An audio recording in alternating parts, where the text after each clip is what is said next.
So mate, this looks a lot like Belfast. Ah, good eye on you, mate, because we are in Belfast and we're on the cobbles in Belfast, which can only mean one thing. Which is? We are in the Cathedral Quarter. Right. And we're going to go drinking. I have an inkling where that might be. Yeah. Is it the Duke of York? It is the Duke of York, and it's just round here. We've spent some fantastic nights here. Bang. Boom. Once you see the umbrellas, it's just happiness. Yeah. Happiness and joy, my friend. You're right. Oh, on we go. Yeah. Pint? I wouldn't mind one, yeah.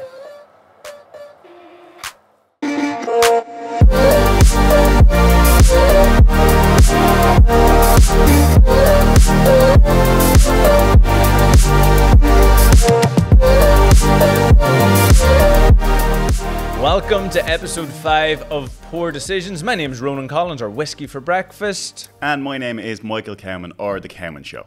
And today we are filming from Belfast, so my home turf. Yeah, so. It's good to be on your turf for once. Like, you know, you can field all these historical questions and tell me all about Belfast. Yeah, absolutely. And we're in a great pub in Belfast as well that we both have spent quite a lot of our time in. Yeah, I think most of the time when I come to Belfast, this is probably the first port of call, I would say.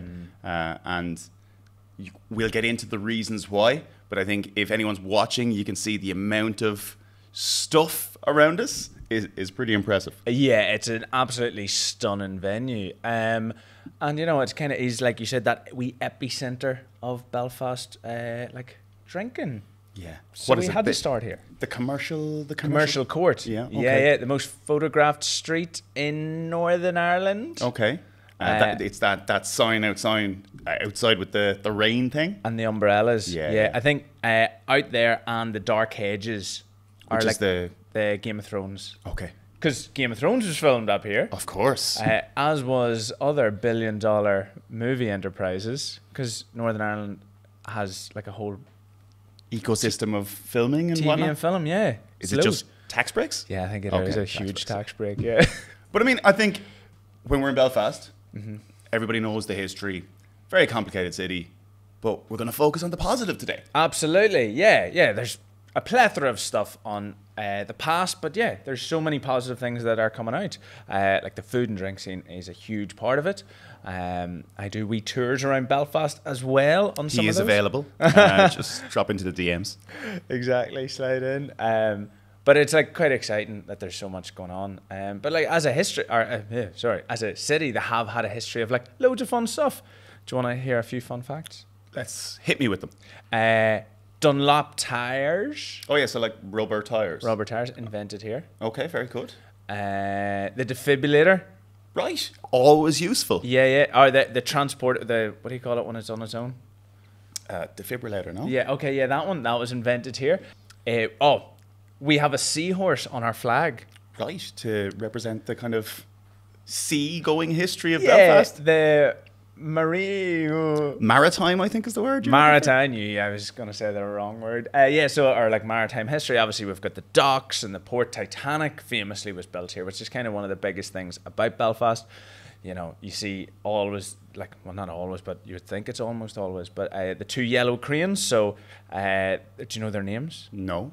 So obviously they're huge, but it's called Samson and Goliath. All right, very biblical. Yeah. Samson, I think, is slightly bigger. Right. Or Goliath is. One or the other, 50%. I'd wager Goliath is the bigger one. Let's go with Goliath. And they built the Titanic. We've obviously got the Titanic Museum. So like we're very centric around Titanic. We have loads of American tour boats come in. So there's so much tourism going on in Belfast at the minute, and a lot of it's around Titanic, which is grand. Yeah. George Best, greatest footballer of all time, is from Belfast. Okay. Why, who's better? Well, I think a lot of people would argue that the likes of a Messi or Ronaldo is probably... Oh, lad. You can't... No way. To be fair, George Best was definitely better crack. I don't think there's any argument. Can't argue that. Can't argue with that. But yeah, so there's loads goes on here. What else? There's loads. Literary history. Anybody? Any famous writers? Yeah, well, C.S. Lewis, I suppose, wrote Lion, the Witch, and the Wardrobe, Narnia. Go on, just say it. No. I could see how somebody from Belfast would write a book about you know, going into a wardrobe and disappearing into another world. Yeah, and you know, we love C.S. Lewis.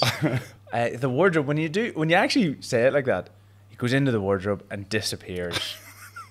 It's an interesting concept. It's an interesting concept. But yeah, a couple of microbreweries in Belfast. There's now like coffee roasters. Michelin star restaurants. We have 3 of those. Okay, that seems like quite a lot for a small. Yeah, because it is a small-ish relatively city. like the city centre is actually quite tight. Yeah. Like the peripherals like do go wide, but as the city centre goes, yeah, it's pretty tight.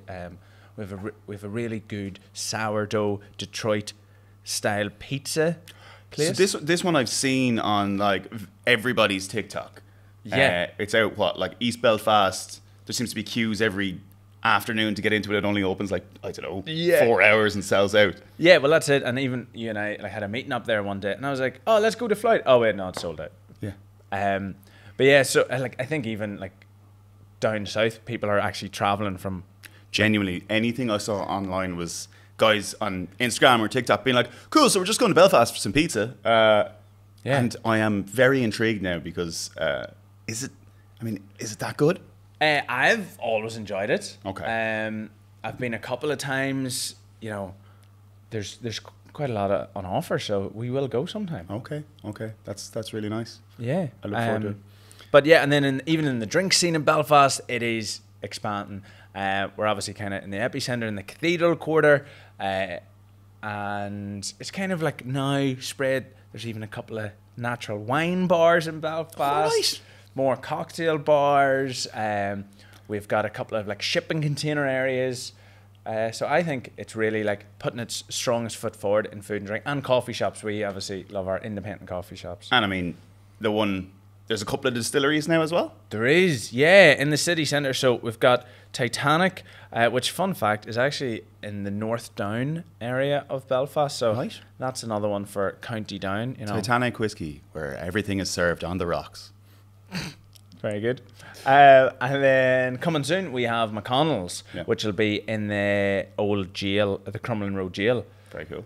So I think that's opening this end of this year. Okay, very The nice. stills are in, which is quite exciting. So it'll be brilliant to have distilling whiskey back in the heart of Belfast. Because it was a huge distilling city. Yeah, massive. I mean, the brand Dunville's, for example, was Belfast, wasn't it? Yeah, it was. Yeah, Obviously now it's a little bit out the road. It's out in Ecklenville. yeah, But that was historically one of the biggest brands in the world as well. yeah. It and you had Conswater Distillery as well, which was massive again, city centre. Well, just outside the city centre, but yeah, loads of distilling history in Belfast, and I think at one point Belfast was exporting more whiskey than the rest of Ireland. Yeah. But that's, we haven't written down those facts, so let's just.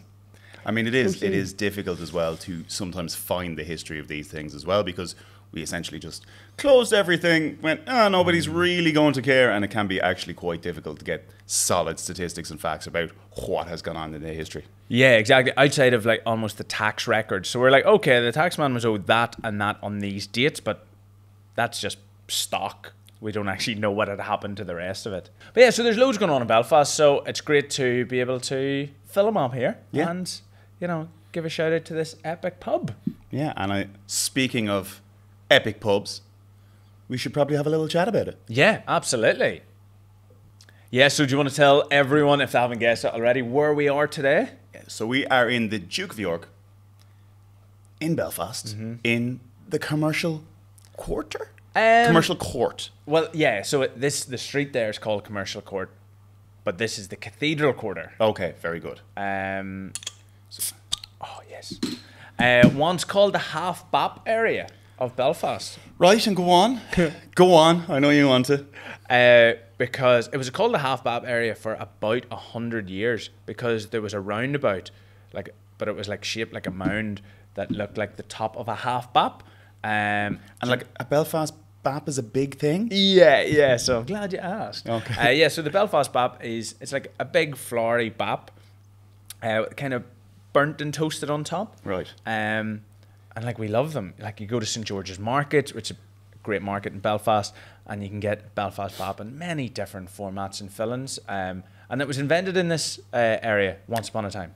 And It's funny, right? In Ireland, there's two, obviously Belfast Bap is a big thing. Are you familiar with a Blah from Waterford? I think I've heard. Maybe I'm mixing up with the Fla. Yeah, you might be. But again, it's just a Flowery Bap from Waterford that has a European geographical indicator in the same way Champagne does. So we're obviously madly passionate about Baps in this country. I reckon we are. Yeah. But yeah, Barney Hughes, just in case that's a pub quiz question for you. Barney Hughes invented the Belfast Bap. You'll never need to know that. I reckon you will someday. You're welcome in the future. But yeah, the pub here is, I guess it probably is the most iconic pub in Belfast, or certainly among them anyway. Yeah, I reckon the Duke of York, like we call it the Duke, the locals, is probably the most iconic. I would, again, obviously I'm biased, but I would say in Ireland it's definitely one of the most known. Yeah, for sure. And I think a lot of the whiskey scene and a lot of the tastings would tend to take place here. Again, just when you look around, and for anybody not watching on video, the amount of whiskey mirrors and stuff here is insane. It's actually hard to believe until you see and memorabilia in general. Yeah, like on the ceilings. I haven't even walls. looked up yet. It is absolutely mental. And it's all like the original stuff. And I'm sure if we had to come in here like 15, 20 years ago, we would have looked around and be like, oh, Dunville's, Kirker and Greer, McConnell's. Like, look at all these like cool brands that don't exist anymore, but they're actually back now. Yeah, loads of them actually exist again, which is quite cool. Yeah. But it is very nice to be able to call back and see, oh, look, there's the history of it, and that it still exists. But I think, like we've mentioned before, some of that history is very difficult to nail down and pin down, so it is cool to have the actual physical things to point back to. Yeah, oh, for sure. And even just kind of like, it is like walking around a museum in here, but the proprietor, Willie Jack, very famous pub owner in Belfast, he also owns the Deer's Head, the Harp Bar, the Friend at Hand, off license, which only sells Irish whiskey, and it doesn't do e-commerce, so you actually have to just go there to buy it.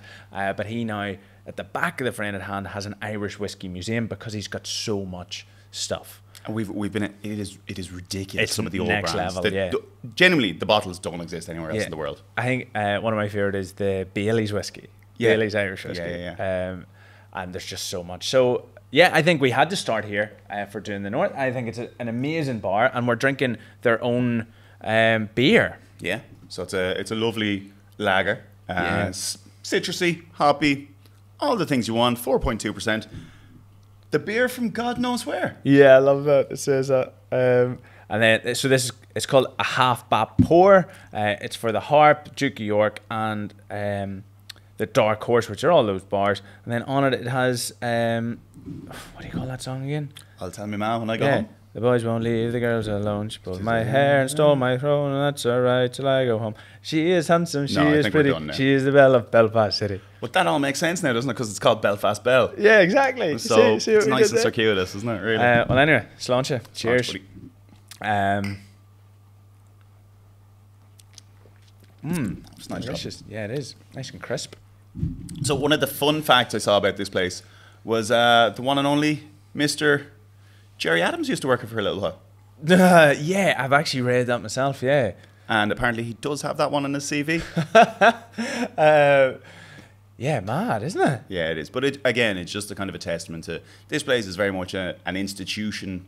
It's a part of Belfast history. Yeah, well, there has always been, for about 200 years, there's always been like an inn or a tavern here. It got called the Duke of York in 1917. Okay. So that's actually quite a long time. It's still been called the Duke of York. Yeah, and I mean, the only thing I know about the Duke of York is that he had 10,000 men.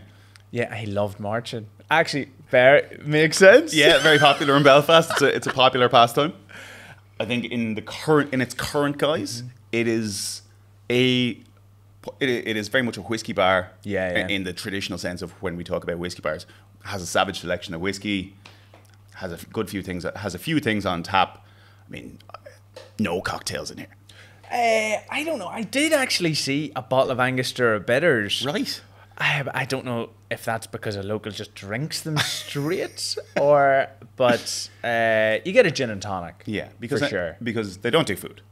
No food. Yeah, because we looked it up online and said, "Oh, fish and chips and all that." But I've never seen anyone eating in here anytime I've been here. No, like I seen someone maybe eating on a lemon or something because they didn't want to lose their seats. Yeah. But you get live music, and then there's upstairs, and then there's the wee corner bar upstairs as well, which is pretty cool. We have spent a night there. Yeah. And I think the proprietor here, Willie Jack, is someone who's done quite a lot for the pub industry in Belfast. Like he owns all those pubs, and it kind of has helped to revitalise them in the last number of years. Oh, like without a doubt. And I've been lucky enough to chat to Willie Jack a few times, and like his whole like mantra is pretty much just pulling the motto from the Belfast flag. Essentially, we've been given so much, so what will we leave in return? Yeah. And he has built the Cathedral Quarter as we know it now. With that in mind, he was like, what can we like leave that's better than what we were He very given? much embodies the whole spirit of the city, I guess. Yeah, okay. 100%. And like supporting as much local enterprise as possible. Giving young bucks their start, like allowing us in today, but also Snow Patrol. Right. Maybe you heard of them. Had their first ever gig as Snow Patrol in here. Where in like, because obviously there's the downstairs here. Yeah. And up in the little tiny bit upstairs? No, on the stage where actually all the camera crew and all the lighting is sitting right now. That was the stage the Snow Patrol played. And it's not a large stage. It's not. Yeah, but I guess if it's their first gig, they weren't exactly going to be pulling in a huge crowd. But it's just another massive musical landmark for Belfast, because another fun fact, another first in music, Led Zeppelin played Stairway to Heaven for the first time in Belfast. Not in here, not in the Duke York, but in Belfast. But it's just a nice wee link, you know. And it went on for about 17 minutes, and everyone was like, what is actually going on here? Yeah, like this is crap. But yeah, as bars go, this is definitely up there. Whiskey bar, there'll be live music. It now spills out onto the street on Commercial Court. This place is just absolutely rammed. There'll usually be a few people waiting to get in when it opens. I think it opens around 11:30, 12 in the day. Big spot for tourists, I guess. Well, again, huge. With the amount of memorabilia on the wall, it is the kind of place that people like to take photos in. Oh, like without a doubt. But there's actually a couple of nicknames that this place over the years. Now I wouldn't have used these in my own conversation, but and bear with me with this one. So one of them's called the Glue Pot. Do go on. Because you'll come in for one and you'll get stuck. That's very good. I like that one as well. Then the other one is the Widow? Yeah. Okay. The Widow. Because wives would lose their husbands in here for hours. Obviously, just looking at the memorabilia. You know, obviously. Just taking in the sights that are around here. Yeah, and there is so much to look at. I mean, I guess it's probably, and it is a good place for celebrity spotting in Belfast as well, isn't it? You know, they tend to frequent this bar. Yeah, well, like you and I are in here all the time. All the time. But yeah, I think there's tons that people just tend to do around the Duke of York. You'll always see people taking photos. It's always great to take photos. Did you tell me it was the outside, so we mentioned briefly, is the most photographed thing in the north of Ireland? Yeah, so I think Commercial Court, it and the Dark Hedges are up there with the most photographed. Okay. It's got those beautiful coloured rain thing. What do you call it? An umbrella. An umbrella. Yes. Yeah. And then I was like, what does it say? We have rain every day of the week that begins with or that ends in Y. Okay. Yeah. And I mean that is reasonably true of most places in Ireland, to be fair. Yeah, I think it says that. I actually maybe. But the little bit further north of Belfast, it does make it a little. It bit rains rainy. a lot. Yeah. But I think here our Commercial Court and the Dark Hedges are up there with the two most photographed in the north. And every now and again you'll come past and you'll see like wedding parties out there. You know, I think it is a stunning place to get wedding photos done. Yeah. So I mean, on your dip from the church to whatever, the reception, people pop into the street and take photos. Yeah, because it is called the Cathedral Quarter. Like St. Anne's Cathedral is just there. So if you are getting married there, well, or anywhere I suppose, but just there, you just walk over here. Stunning. Plus, like, who doesn't love a good pub photo on their wedding? I don't know. It does strike me as a very Irish thing to do. It does, yeah. Classic car, driving down Commercial Court, get out, pint of stout. I love a good wedding though. Love a good wedding. Love a good wedding. We are in our early 30s, right? and I feel like we are in the throes of, we are surrounded by love. You know, there's just so much love in our lives at the moment. There is a never-ending stream of weddings and stags, and we've covered the stag part. So maybe let's look at the wedding part, and specifically, if you want to be the ideal wedding guest, because this is the only view that either of us have. It's as a guest rather than anything else. Yeah. Let's have a look at the things, how you would perform, or what you might expect at an Irish wedding.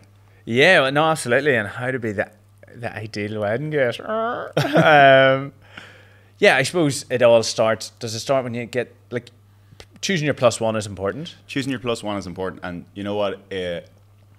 The venue is funny because some people will have their wedding abroad, and a mate of mine said to me, he goes, "Look, I'm just going to have the wedding abroad, and I'm not going to invite people till about 4 weeks beforehand, so nobody can come. So it'll just save me loads of money." Smart. And I was like, "Oh, that's smart." But yeah, it's whether you get the plus one or not.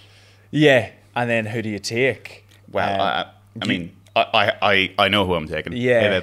Hey, Yeah, I tend not to take a plus one. Yeah. I've taken a couple of plus ones. All have been great.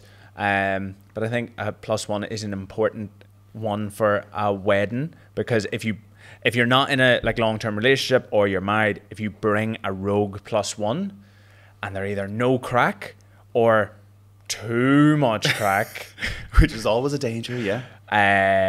You get highlighted as a guest for the wrong reasons. Yeah, and the plus one in Ireland is a little bit different to other countries, because I think in the States, for example, if you talk to people who go to weddings in the States, everybody gets a plus one. It's like, oh yeah, and it's a big thing around who are you going to bring to the wedding? You know, have you got a plus one? Whereas in Ireland, it's like, you don't have a plus one, yeah, grand, because they cost too much money. Yeah. Or, so the bride and groom aren't necessarily going to give you one just for the crack. Yeah, exactly, yeah. And a lot of times, yeah, I suppose I've been given plus ones and just said, no, it's grand. I'll be okay, I'm enough crack. Yeah, exactly.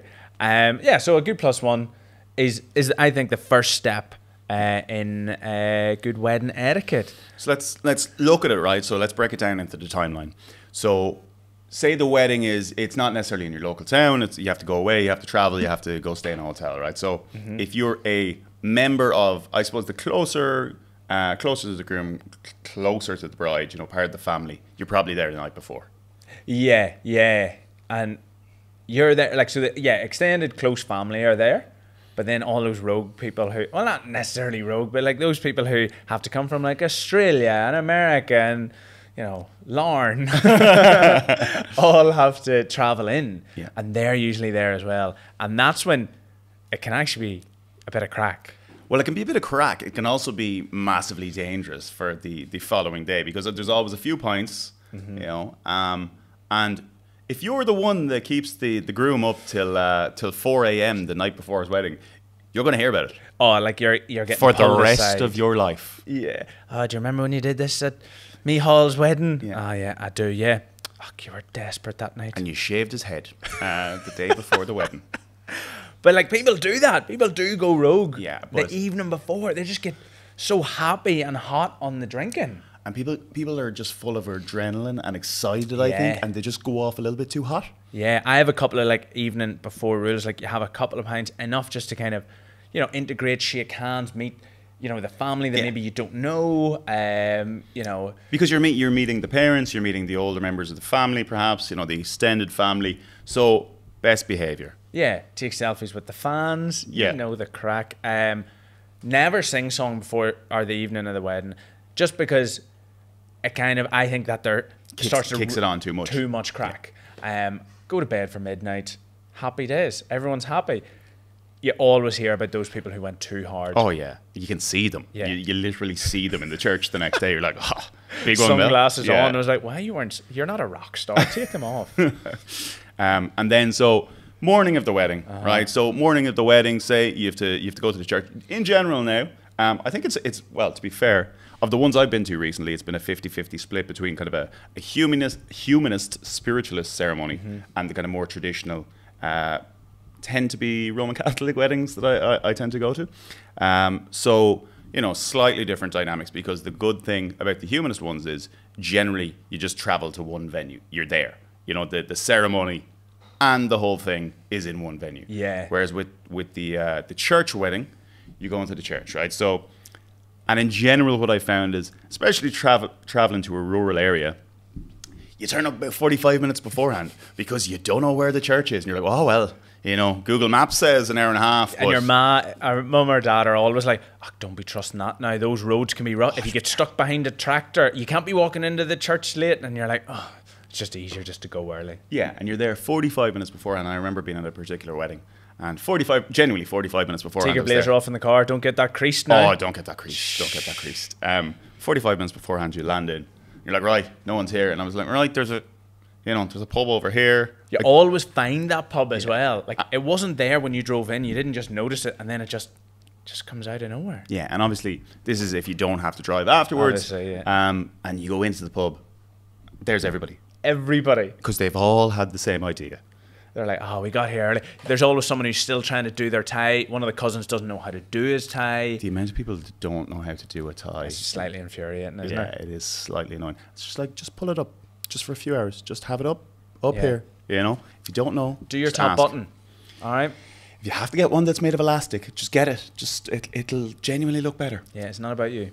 It's which is a thing we struggle with at weddings. It is, yeah. But, so before the ceremony, what's the etiquette? Well, so we're in that wee pub. There's always a pub somewhere to drink before the wedding. I think max 2 pints. Right.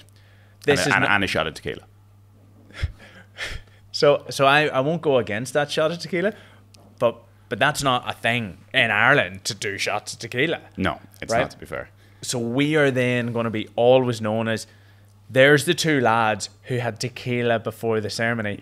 Now, that won't do us any harm, but it'll shake other people. Will be like, geez, I can't believe you're still standing. You were drinking tequila at 12 o'clock. Yeah, whatever time it happens to be. But I think that there's okay. Like a wee shot before, but I think 2 pints in a shot. Trying to squeeze in that third one and just gulping it down before you go in, because you're going to have to sit for the next hour. Have you ever seen lads coming in after the bride?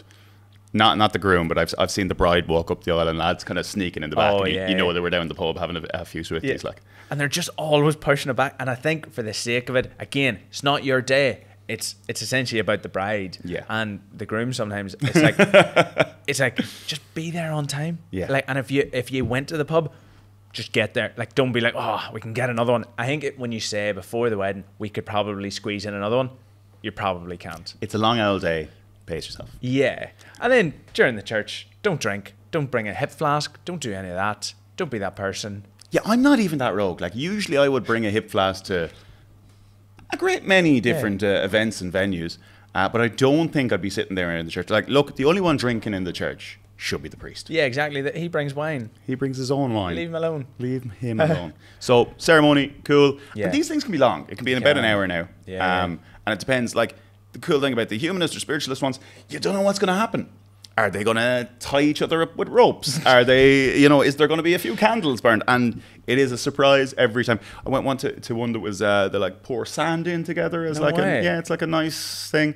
But I tend to find them quite nice. Yeah, as in there is a really nice thing to it. Like you said you've done a few readings and whatnot. Yeah, done a few readings. Yeah, I suppose half of the weddings I've probably been to, like in my later years, have all been from like my London friends, so they haven't necessarily been like in the Irish sphere, but there's always been like an Irish twist to them.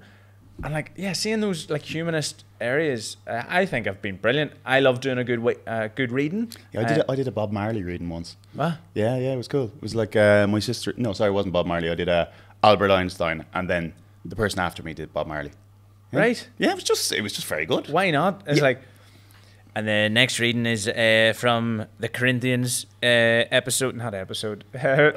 Series 3. Series 3 of the Corinthians. Love is patient, love is kind. Yeah. I love. Love. And then, okay, so we move on.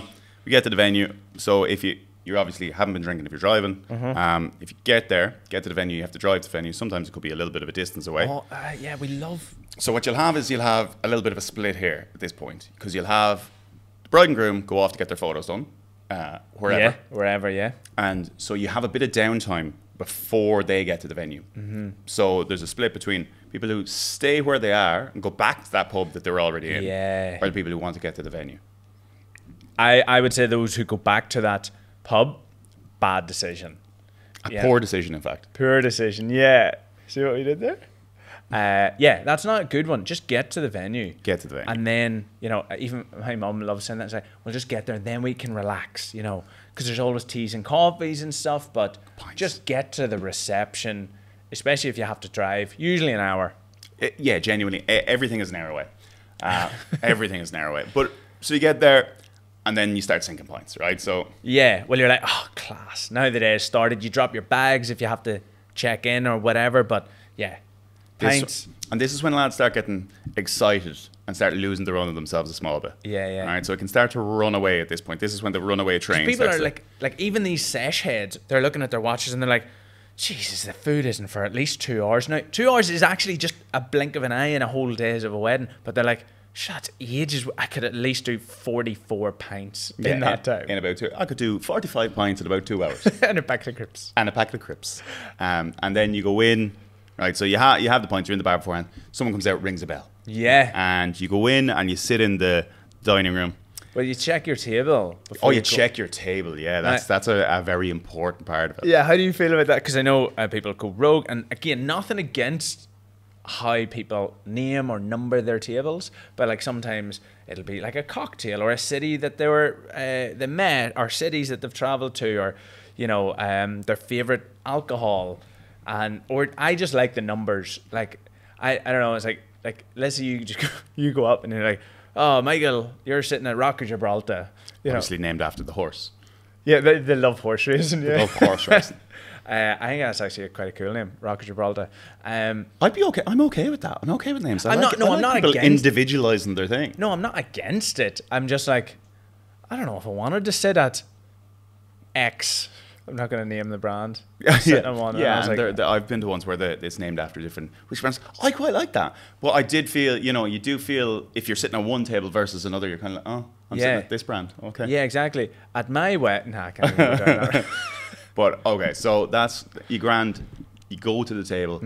This is one of the biggest deciders about how your night is going to go. I think is depending on the table you're at. Yeah. So like, there's always a single lads table that is just getting raucous in the corner, getting out of control. Who are in their own wee ecosystem of fun, and they almost cannot see the peripheral damage that they're doing as it just keeps keep rising, and each table either gets absorbed into their crack or is like, yeah, they can overshoot the level. They overshoot the general level. You know, and I think that table for a wedding and for wedding etiquette, that table's too much. You don't want to be on that table. It's great crack when you're on that table. Maybe if you're like a +1 at a far removed, and you're just like, who cares about this wedding? But then again, that's making the day about you. It's not about us. It's not about us. It's not about you. So you're at that table, right? So this is when we're talking about perfect etiquette and how it should go down. So I suppose you don't, maybe not that table. Not that table, but like a decent table. You look around, you kind of, I was at a wedding recently, and one of the guests at the table did a great thing. He was like, right, before the wedding starts, let's go around and each of you say your name, what you do, and a fun fact about yourself. Were you starting a new job or something, were you? Well, do you know what? at the start, I kind of rolled my eyes, like, but it actually worked really well because the fun fact was quite a good way. I'm not going to go into them because everyone went so left field. Right. Which was quite fun. Yeah, of course. Because it like opened up the table straight away. You're like, well, you didn't look like that kind of person. And just, you shouldn't judge a book by its cover, I guess. Yeah, and it was brilliant. And that there set the tone instantly. So there was no, well, they're sitting over there, I can't talk to them. And obviously then, like once you've established the good crack of the table. And the good relationship, the rapport. Yeah, because I've been to a wedding, or a couple of weddings ago, I kind of, sat down, I was at the wedding on my own, which was absolutely fine. And like I tried to establish where the table was at. The table was at fucking shit crack. So they were at one of those ones was like, sure, I'll call Uber now, will I? They were at a 2, you were at a 6. I'm at a 10, man. I don't even know why you're. No, you were just ramping up, but you don't want to be at a 10. Oh no, but sorry, yeah. So I was just like, I just knew it straight away. I was actually so annoyed the second. And it can absolutely affect your night. And so, I mean, we talked about before the games or the kind of, I suppose, games, the gambling that goes on. I mean, it's like Vegas at an Irish wedding. It's like there's just money and cash everywhere. And so it's how long the speech is going to be. Yeah. Every time someone says thank you, you have to pass a glass with it full of fivers around. Yeah. And then Crying. Cry. You see, crying isn't one of the ones I've bet on, but for sure. I always put like it's usually if the father of the bride cries, you move it on. All right. Wow. Because they're How often are they going to cry though? Well, there's usually one of those big ones because like they're usually second to last, or do they open? I don't know, but it like usually tips the scale, so it could be sitting there for a while. And she was just a great girl. That's a fucking tear. That's a tear. You know? And it does get quite competitive. Yeah, absolutely. But the thing is, you can't use that money to do anything else other than buy shots. Yeah, I think if you pocket that money, you're the worst person, and no one will allow you. No one would allow you. No, to. you just get so much abuse. It just wouldn't be worth your time. But have you noticed if it ever lands on you? So yeah, essentially, whoever that tray or whoever that glass full of cash lands on after the speeches buys a round of shots for the tables. But that's actually you lose money. You lose money every time. Yeah, because shots. If you do a fiver a head, shots are more than a fiver. Yeah. So that's just simple maths. And it's the first round of drinks for the table because so you go up. You're not even like, what's your cheapest shot there? Yeah. You go up because you have all this cash, and you're like, 16 baby Guinness. So in reality, it might cost you a tenner, right? Because, on top, or whatever, or 20 quid on top. So it's not the end of the world. But we're actually probably talking about something that, if anyone's listening, might be curious because at Irish weddings, we pay for all of our drinks. Oh, yeah. Bar maybe there's a drink at reception and then a drink for the toast. If I ever hear about somebody from an Irish point of view doing an open bar, like, you're mental. Like I'll be your plus one to that. The amount of money that would cost you. And like, it is a very common thing abroad and very common in the States. And I've talked to people before who are, marrying to people from different countries and different cultures. And they're like, oh, well, we have to do an open bar. And it's like, you don't, because people will take the absolute piss. Yeah. I remember the only time I was ever at an open bar was a friend's, it was his 21st actually, right? So his dad was like, for the next 2 hours, it's an open bar. Fella went up and ordered 8 Jaeger bombs and turned around and he goes, do you want anything? Like, that is not even that sounds like a joke. That is not a joke story, like, and so I think Irish people will, if they are allowed to, will take the absolute piss. Even when we're not. But yes, specifically when we're allowed to. I've been to quite a few open bar weddings. Only one of them was in Ireland. Yeah. That was my sister's wedding. Class wedding, open bar. Cousins went rogue. Open bar got shut. It was funny though. I am shocked. They were at that table as well. And part of me was like, oh, I should have sat at that table. And then most of the other open bars, the last 3 weddings I've been to have been open bars. All usually respectfully treated, yeah. Bar you. The last one, yeah. But the thing is, right, so that's the open bar, and if you're making a speech, right, so sometimes the speeches are done, I think the speeches should probably done before dinner, because a lot of people, this might surprise you, don't like standing up in front of a crowd and making speeches. And what? Yeah, I know. So they're quite nervous, and it's difficult for them, I suppose, to enjoy the day. Yeah. So especially when you see the best man writing his during like the first course, and you're like, lad, they've been getting married for 4 years. And I mean, speech etiquette, right? So for me, giving a speech of 8 minutes, that's your maximum amount of time, because if you set it, like, everybody else also has to make a speech, and you also should probably mention the bride. Always. Because I have been to weddings where the bride hasn't even been mentioned in the speech, and it's not about, again, it's not about you. It's not about you, and this is very difficult for us to say. So it's not about you. You shouldn't, if you're the best man, for example, you shouldn't get up and just talk about, I tell you, we went on these nights out and we had some crack. It's about those two. And do you remember that night? And sure, I can't tell you that story. I was like, so why'd you even bring it up, Sean? Yeah, just don't do it. Don't have all the in jokes. Have a couple of jokes. Yeah. Make a bit of fun of them. Say how lovely she looks. Say isn't it a great day? Don't make a show of anyone. No, don't. And like you said, a lot of people who give the speeches aren't trained in public speaking or don't enjoy public speaking.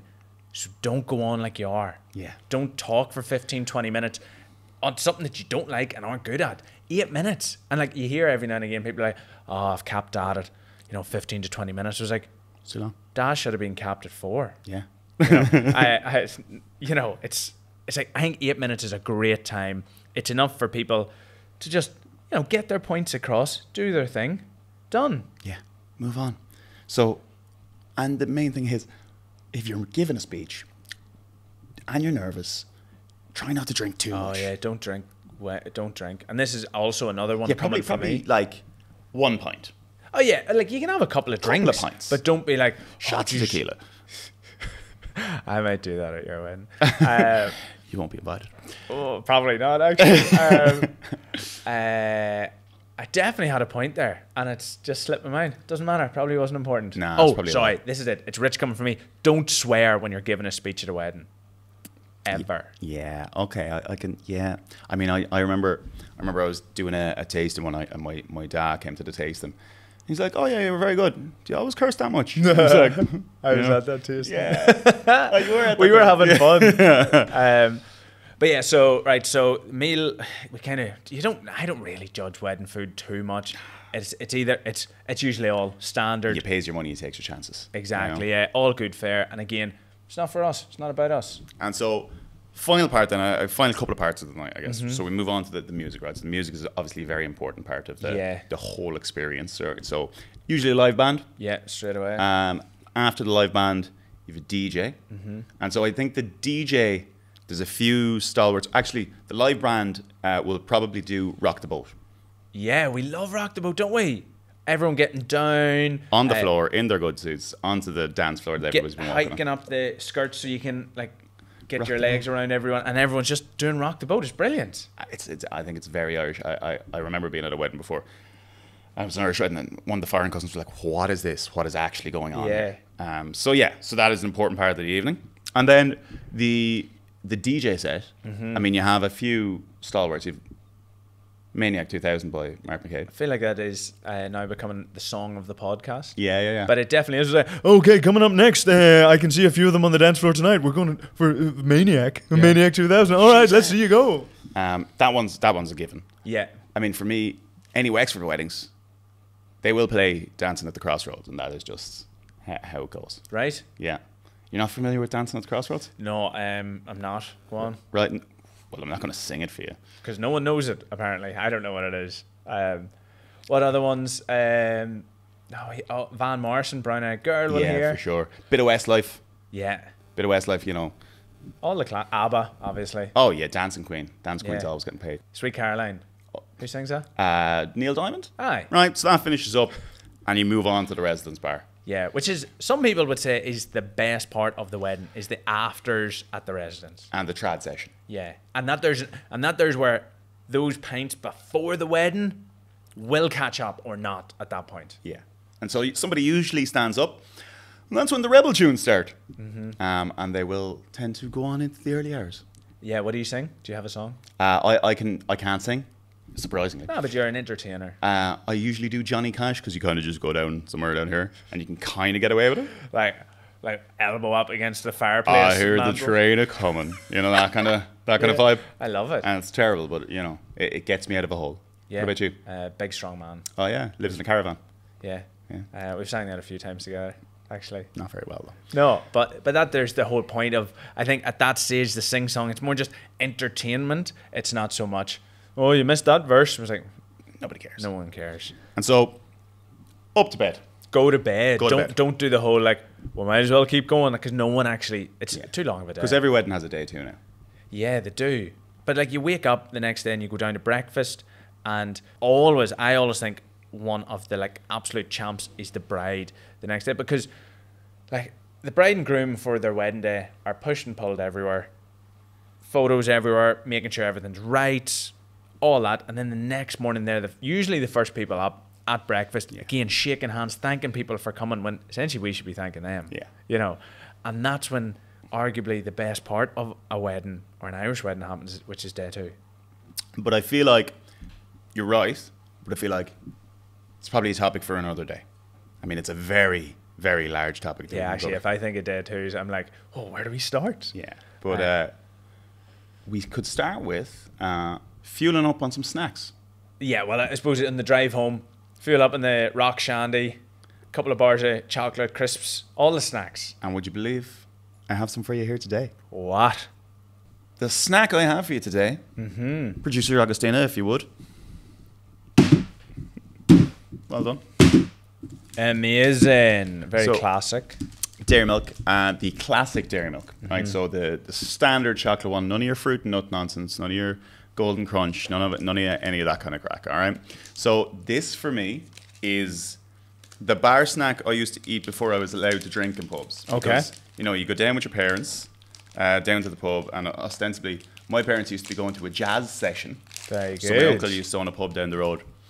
And this bar just reminds me of that. So you had the purple wrapper, the golden foil on the inside. Yeah. I was given a bottle of Coke, maybe a packet of crisps as well.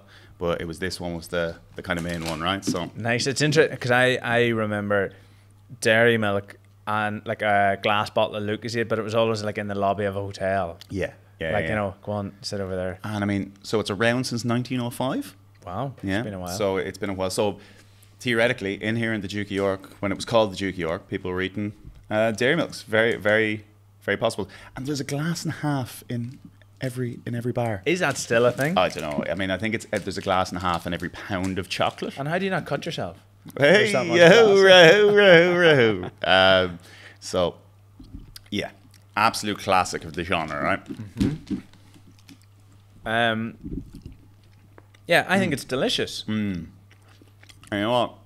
Although, would you essentially how we talk about these as pub snacks? Because we have had a chocolate pub snack before.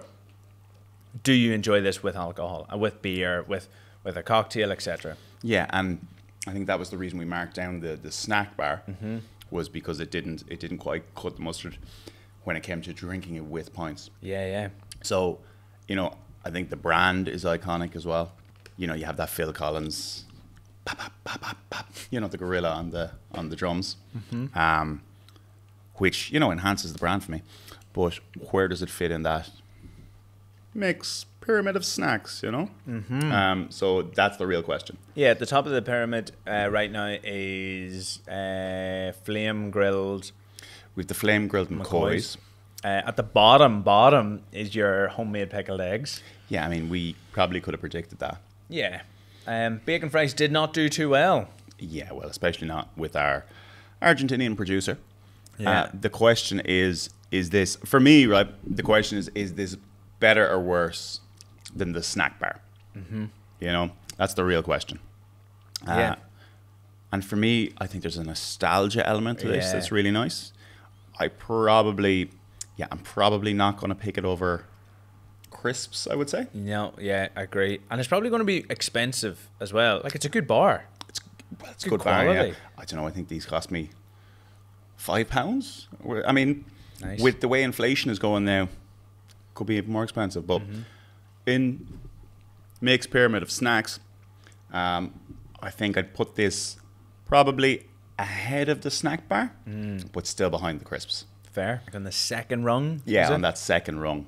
Cool. I think the decision we're kind of going with at the moment, or the way we seem to be leaning, is crisps are probably a better pub snack. Savoury is definitely a better pub snack. And pickled eggs, probably not. Probably, well, not your, cow's eggs, Cow's which eggs, is what cow you eggs. call them. Yeah, homemade pickled eggs. What's wrong with them? So, A lot. in mix pyramid of snacks, where we're going to put them is, on that second tier, but I would say behind the bacon fries slightly. Okay, Yeah. fair. So, yeah. Very good. Well, I'm looking forward to what we're going to try the next day. Who knows? It could be anything. We've obviously, we've been doing this podcast for a little while now, and one of the most popular sections we had was Cocktails with Collins. So, Ro, Colin, once again, on your expertise in the field of cocktails, we're going to go with another classic, okay? With Cocktails with Collins. Yeah, Cocktails with Collins. Yeah, I like it. So we're going to go with another classic. We're going to go with the old-fashioned. Yeah. Arguably the most classic of classics. Arguably the original cocktail. Okay. Do tell. Well, when the definition of the term cocktail was written down, it was 1806 in the Hudson newspaper. And it said it was spirit, bitters, water and sugar. And that was like kind of the definition of a cocktail as it was sweeping America. which is pretty much an old-fashioned. Yeah, pretty much an old-fashioned. And I guess that cocktail culture, once again, coming straight out of the States. Oh, 100%. Very much at the forefront of these kind of things. Yeah, no, I would say cocktails are American. Like, don't let the truth get in the way of a good story. But, no, cocktails are... You could even look at being like New Orleans is the epicenter for cocktails. Yeah. But yeah, the old-fashioned, as I'm sure you can imagine, wasn't always called the old-fashioned. It's kind of changed names throughout history. But it was like a whiskey cocktail, the improved whiskey cocktail. Some people once would have called it the fancy whiskey cocktail, which just would have changed the glass, and maybe it was a lemon garnish. Okay. And then an orange garnish came in. But the improved whiskey cocktail is kind of where it came about. And then over time, it was made in a certain way. So it was stirred down over ice, poured over ice, then with some form of a garnish. And that was seen as a more old, like, or a traditional way, because at one point this was a modern drink, and then it kind of flipped to being, you know, the old-fashioned. The old, style of drinking. So, so that's roughly where it came. No one really knows exactly when the shift came, but you can see in cocktail books, Harry Johnson and stuff, when stuff started to change. And so one of the most interesting things you've said to me before was about the kind of ice in the 1800s. Oh, yeah. Because I think that's part of the reason the old-fashioned becomes a thing, or that ice is available. Yeah, well, even in cocktails, if you look at like Prohibition cocktails, you typically don't have a lot of ice in them. They're either shaken, served without ice, and even like Sazeracs, etc., no ice. And one of the bless you. And one of the things is, so it was actually an American lad from Boston called Frederick Tudor, and he like invented commercial ice. Essentially, cut out Massachusetts lake water, like in like 10, 13 ton blocks, and sent it around the world where it needed to go. So ice was a commodity, like, and a very, very high end one. So to use it, obviously, would have cost a lot. So, again, one of the things people enjoyed the last time was a little bit of role play. So again, let's run through it as if we were kind of ordering at a bar, I guess. Yeah. All right. So, why isn't your hand going behind your back? Oh, I thought sorry. this was supposed to be service. Oh yeah. Well, how are you today? Yeah, I'm all right. Drink, old fashioned. Oh, very good. Yeah. Any particular style of whiskey? Like, I don't know, what is there a price difference? For you, no. Okay. So essentially, I would look at. Sometimes people have a preference, like bourbon. Some people go rye. In Minnesota, they go brandy. Right. Brandy and heavy Angostura. That's like a Minnesotan old fashioned. Okay. In Ireland, a lot of places are making it with Irish whiskey as well. But I would say traditionally, it's like bourbon. Okay. Super. So I'll have an Irish whiskey. Amazing. Oh, crap. I thought you were actually just going to be amicable there. No. I'll have bourbon. Go ahead. But if you are choosing an Irish whiskey, you want one with like a heavy bourbon cask influence, like Big Char and stuff. Okay. But yeah, so... and sorry, that's why it works for bourbon, because it's a heavily charred cask. Heavily charred. Bourbon's obviously a minimum of 51% corn in the mash bill, so it's already got that sweetness. It's robust. It's got all that vanilla coming through. And essentially, some people would say that some of the history of the old-fashioned is you're drinking a watered-down, sweeter whiskey. Okay. I think there's a story that it was like in the American Civil War, like soldiers on the front line would be like swigging moonshine or young whiskey or firewater and all these things. But the generals, when they were coming down, obviously came from a silver spoon background, and they wanted to almost like drink with the soldiers. So they would dilute their whiskey down with water and sugar to make it more palatable for them. And it looked the same, but it was easier to drink. Again, that's just a story. But yeah, so gone are the days that you'd have to wait like classically 9 minutes for an old fashioned, where you muddle the sugar and you put the Angostura and then you put the water and stuff. And how I would make it would be 50 to 60 mils of your whiskey. Kind of depends on the ABV and its flavour profile. Yeah, for sure. But classically 50 to 60. 5 mils of 2-to-1 sugar syrup. Which is, what does the 2-to-1 imply? Oh, yeah. So 2 parts, I use white castor sugar. So 2 parts white castor sugar to 1 part water. Okay. And you just mix that until it's dissolved. Easy. Some people will use brown sugar, demerara sugar. People use all types of sugar these days, which is absolutely fine. I think as long as it fits the flavour profile of the whiskey and kind of what your objective for the guest is. The reason I use 2-to-1 is because there's less water in it, so you're actually controlling dilution, but controlling flavour and dilution in one go. Okay. I think it's just as long as you kind of look at it that way, because sometimes when you pour it over ice, it gets instantly diluted, so there's no need. I use a dash or two of Angostura bitters and then orange bitters as well. It's pretty classic orange zest over ice. I think it would be seen as a pretty classic, standard classic. And then the alternatives for garnish, like a lot of people like a cherry. Yeah, well, a lot of people like a fruit salad. Yeah, well, the fruit salad is always the interesting one because that was kind of the States and like in kind of the Midwest. Apparently, you can still get them there. I've never had it, but they have like lemonades, muddled oranges, and cherries in there as well. I have had one in New York where it was the orange and the cherry were muddled at the bottom. Then it was soda water. Then it was whiskey and ice. Again, the water makes sense because you may not have had dilution from ice once upon a time. But these days, that fruit salad sort of thing is, you'd tend not to get that. I think there is the quite well-known video on YouTube that you can look up of a girl doing basically pouring about a half a bottle of bourbon into a pint glass and muddling down some cherries, which is, if you haven't seen that one, go give that a Google because that's well worth watching. It's almost like if I was to make an old-fashioned as a student, that's how I would have made it. But yeah, it's like a beautiful finesse drink, and like, even in the past 10, 12 years, like it wasn't about, well, we didn't drink it 10 to 12 years ago. Now it's pretty much ordered in most bars. Where does that come from? Where was that? New York. Okay. Like absolutely like led the new cocktail renaissance. Most things. Yeah, well it was, yeah. Employees only were kind of a big push on that one. They pushed classics and they considered the old fashioned to be one of the most beautiful drinks ever made. And it really is, like it lets the spirit do the talking, but when it's well balanced, it's brilliant. And then there was another bar in New York called PDT, or Please Don't Tell. Really cool speakeasy, still going today. You have to go through a hot dog vendor and then through a phone box. And it's there. I think that's how they got through licensing laws. Very good. By linking them together, which is brilliant. And they did a Benton's Old Fashioned, which kind of like is today.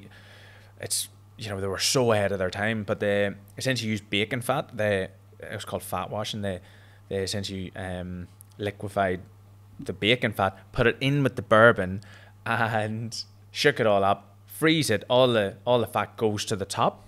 You strip that off, but the flavour of the bacon is left in the bourbon, and they use that. So drinking it is like this beautiful, rich, bacony old fashioned. Tastes like breakfast. It does, yeah. And like stuff like that you see everywhere these days. But and can you use any kind of dark spirit? Can you use any spirit? I think, like, I mean, you mentioned brandy there. Yeah, I think these days you can. Okay. Like, you've got the Oaxacan Old Fashioned, which is a fun word to say, not a fun one to spell. No, or when you see it, if you don't know how that's written, what is it? Oaxacan. Oaxacan, yeah, which is in Mexico. Mexico, yeah. So yeah, you've got the Oaxacan Old Fashioned, you've got the rum Old Fashioned, smoked Old Fashioned. All these ones. So essentially now the old fashioned as a term is now jumping just over whiskey. So it could be with any spirit. But I think if you're doing that, which is absolutely fine, because it allows the spirit to do loads of the talking and it's more approachable for a lot of people. But I think you shouldn't necessarily have the same specs of like sugar and bitters for each of those spirits. Because they all taste different. They all do, yeah. You know, maybe Angostura and like Poaching. Like a Poaching old fashioned wouldn't go well together. I'm not saying it would be terrible, but you know, highlight the grassiness or the earthiness of the Poaching through maybe other bitters, or maybe you use brown sugar for that one. You know. Yeah. So that rail of bitters that you see in bars, sometimes come in useful. Absolutely, yeah. And I think overall, the most classic style is just bourbon, big rock, and an orange, maybe even a cherry garnish on top is allowed. A kind of Mad Men smashed it. Don Draper smashed it, made it popular. TV has a huge impact on making cocktails popular, and that is pretty much one for one on why the old fashioned is so widely and commercially available. Well, there you go. Well, I think that's very useful. That's very helpful for everybody watching in, and that probably brings us towards the end of episode 5. Yeah. Of Poor Decisions. Well done. Well done. We've kept going. So episode 5 finished up. Please remember to like, share, subscribe. hit that subscribe button, do all the things, tell all your friends, tell your ex, you know, tell everybody. What we really would like you to do, send it to your ex. Show us the messages. We genuinely mean this. And yeah, if you have any like feedback or any bars or snacks we should review, like put all that in. It's all good information. We Just love it. drop us a DM. Yeah, but slide into Ronan's. Why not? But yeah, Duke of York, Belfast, you've been wonderful. Sinead, sláinte. Cheers.